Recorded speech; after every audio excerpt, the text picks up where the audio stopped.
என்ன பண்ணலாம் இல்ல அங்க பேசல பேசிக்கிட்டு அவங்க கோஷம் போட்டு இருக்கிறாங்க. அதுதாங்க ஒண்ணுமே இல்ல சார். சார் ஒரு நிமிஷம், நான் ஜாக்டோஜனுடைய மாநில ஒருங்கிணைப்பாளர் தான். இப்போ நாங்க கேட்கறது என்னன்னா, மாநில ஒருங்கிணைப்பு என்ன அறிவிச்சிருக்காங்கன்னா, ஆர்ப்பாட்டம் நடத்துன்னு அறிவிச்சிருக்காங்க. எங்களுக்கு ஒரு இடத்துல சொல்லிட்டீங்கன்னா எல்லாரும் சேர்ந்து ஒரு இடத்துல நடத்த போறோம், அவ்வளவுதானே. இதுல நாங்க உங்களுக்கு இடைஞ்சல் பண்றதுக்கும்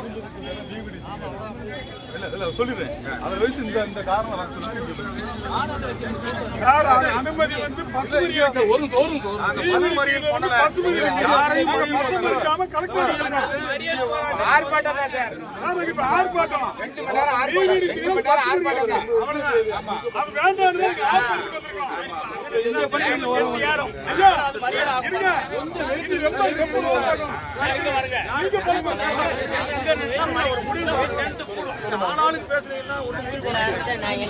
பேச்சுவார்த்தை நடக்குது, நீங்க உள்ள வராதீங்கன்றாங்க, வெளியே நிக்கிறோம்.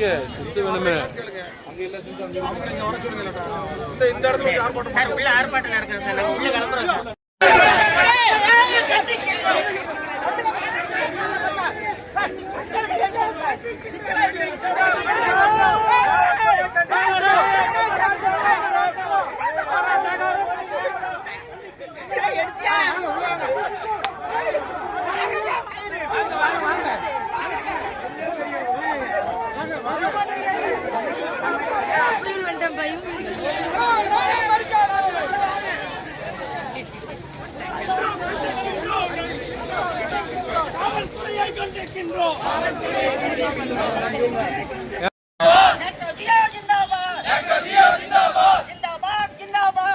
காந்திதான் சொல்லுவாரு, சமரசம் என்பதே போராட்டத்தினுடைய இன்னொரு வடிவம் தான் பாரு. நாம் முடிந்த அளவு நாம் சமரசம் செய்து விட்டோம். நாம் கேட்கக்கூடிய உரிமை என்பதே ஏதோ புதிதாக ஒன்று ஓபன் பண்ணி கொடுங்க, புதுசா நீங்க உருவாக்கி கொடுங்க அப்படின்னு நாம கேட்கல. பென்ஷன் இருந்தது 2004 முன்பு வரை, ஊக்கஊதியம் இருந்த உரிமை, சரண்டர் இருந்த உரிமை அதை நாம் இன்று இழந்து விட்டோம். அதற்கு முடிந்த அளவு நாம் சமரசம் செய்து பார்த்தோம். ஆனால் அரசு அதற்கு கொஞ்சம் கூட அவர்கள் இறங்கி வரவில்லை. அண்ணல் அம்பேத்கர் சொல்வார், அந்த வாசகம் அடிக்கடி என் மனதில் இருக்கும். இழந்த உரிமையை ஒருபோதும் கேட்டு பெற முடியாது. அப்ப இழந்த உரிமையை எப்படி பெற முடியும்? இழந்த உரிமையை நாம் போராடித்தான் பெற முடியும். நன்றாக தெளிவாக வைத்துக் கொள்ள வேண்டும். நாம் புதிதாக உரிமையை கேட்கவில்லை, அது இழந்த உரிமை. அதனால நாம இனிமேல் வீதிக்கு ஆகணும். இந்த வீதிக்கு வராம தான் நம்ம இவ்வளவு நாளா ரொம்ப பொறுமை நம்ம இழந்துட்டோம். நாம இனிமேல் ரோட்டுக்கு வந்துதான் ஆகணும். 85ல ஒரு கவிதை ஒண்ணு இந்த போராட்டத்தை வச்சு, அன்னைக்கு ஜாக்டி போராட்டம், அது எத்தனை பேர் நமக்கு அந்த போராட்டம் எனக்கெல்லாம் தெரியாது, ஏன்னா என்னுடைய டேட்டா பற்றி அதற்கு பிறகுதான். ஒரு 5 ஆண்டுகளுக்கு முன்னாடி இந்த கவிதை நான் படிச்சேன். அந்த கவிதை மட்டும் சும்மா ஒரு சிறு வினாடி வாசிச்சு முடிச்சிடுறேன். கல்வி தரும் ஆசிரியர் தெருவிலே, மக்கள் காணாத போராட்ட உருவிலே, சொல்லி தரும் ஆசிரியர் தெருவிலே, அரசு சும்மா இருப்பது முறையிலே, தாய்க்குளம் தாய்க்குளம் என்றார்கள், எங்கள் தாலியை அறுத்துக் கொண்டார்கள்,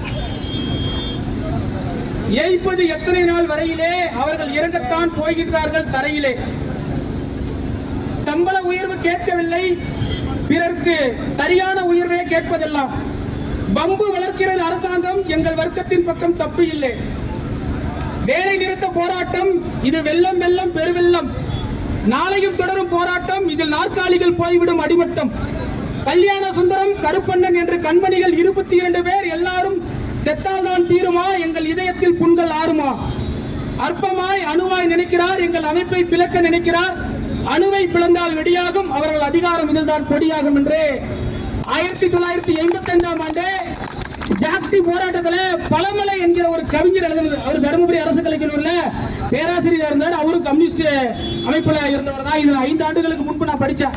என்னைக்காவது நம்ம அமைப்புல ஒரு வாய்ப்பு கொடுப்பாங்க, நீ பேசுறா, நம்ம அமைப்புல நம்பர் ஒரு ஆள் பேசுறாரு அப்படின்னு கொடுப்பாங்க அப்படின்னு நினைச்சிட்டு அப்பதான் எடுத்துல சார் என்ன சொன்ன, சார் உடனே கூப்பிடாதீங்க, ஒரு கவிதை ஒன்று இருக்குது நான் எடுக்கிறேன் அப்படின்னு சொல்லிட்டு இப்பதான் எடுத்து நம்ம போயிட்டு இருந்தா தண்ணி குடிக்க, நண்பர் தான், ஏங்க நம்ம அமைப்பு சார்பா நீங்க பேசுங்க அப்படின்னாரு. அந்த மாதிரி நாம நிறைய இழந்துட்டோம். 2009ல மிகப்பெரிய ஒரு போராட்டம் செஞ்சோம். அதன் பிறகு இப்பதான் போன வாரம் தான் இருக்கும். என்னுடைய நண்பர் ஒருத்தர் பார்த்த சிறைச்சாலையில காவலராகிறாரு. என்னடா மச்சான் இப்படி ஆகுது ஜெயிலான்னு கேட்டேன். இல்ல மச்சான் 2019க்கு பிறகு உங்க கூட்டம் வந்தது மச்சான், அதன் பிறகு அந்த செல்லெல்லாம் இழுத்து பூட்டிட்டாங்க, எல்லாம் தூசு தட்டிட்டு தான் இருக்குது மச்சான் அப்படின்னா.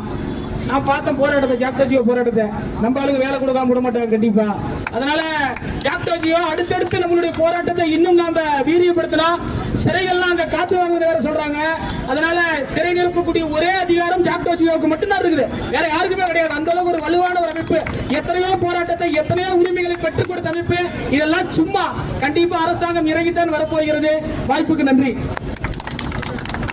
அப்படின்னு அவர் பேசுறாரு. அவங்க பக்கத்துல ஆசிரியர்கள் என்ன கேட்டாங்க? அவங்க கேட்டது நியாயமானது. அவங்க கேட்டது என்ன? 10 ஆண்டு காலமாக சம்பளத்திலிருந்து செலுத்திய, நாங்கள் செலுத்திய பணம் அது எங்கே, அதற்கு கணக்கு எங்கே? இப்படி கேட்டதுதான் அவங்க செஞ்ச குற்றமா? அதற்குத்தான் இந்த தண்டனையா? ஆக வஞ்சிக்கப்பட்ட ஆசிரியர்களே, அரசு ஊழியர்களே, நீங்கள் கவலைப்பட வேண்டாம். உங்களுக்காக நான் இருக்கிறேன், நீங்கள் கவலைப்பட வேண்டாம். ஆசிரியர்கள், அரசு ஊழியர்களின் காவலராக இருந்தவர் நம்முடைய தலைவர் கலைஞர் அவர்கள். அந்த தலைவர் கலைஞருடைய மகன் ஸ்டாலின் இருக்கிறேன், நீங்கள் கவலைப்பட வேண்டாம். திமுக ஆட்சி அமைந்தவுடன் நிச்சயமாக உங்கள் கோரிக்கைகள் அனைத்தும் நிறைவேற்றப்படும் என்ற உறுதியை நான் தெரிவித்துக் கொள்ள விரும்புகிறேன்.